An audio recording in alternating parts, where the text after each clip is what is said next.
দাঁড়ান, আপনার নাম কি আব্বু? আব্দুল্লাল মোহিত, তাই না? মাশাআল্লাহ। হ্যাঁ মোহিত বাবু, আপনি কোন গজলটা বলবেন জানি? ছোট্ট মনি। হ্যাঁ আচ্ছা বলেন, ছোট্ট মনি। হ্যাঁ বলেন। খোকন সোনা, সবাই বলেন, সবাই বলেন। মন দিয়ে বই পড়ো, লেখা পড়া শিখে। সবাই সবাই আল্লাহর।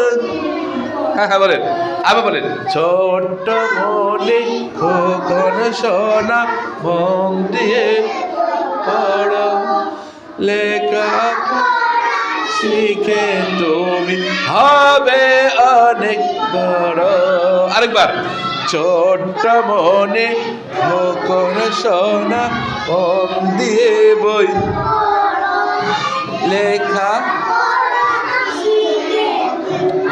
হবে বিশ্বটাকে গড়তে হলে নিজকে আগে গড়ো, তোমার জ্ঞানের আলো দিয়ে দেশের সেবা করো। মাশাআল্লাহ, সুন্দর হয়েছে। হ্যাঁ মোহিত বাবু সুন্দর বলেছেন।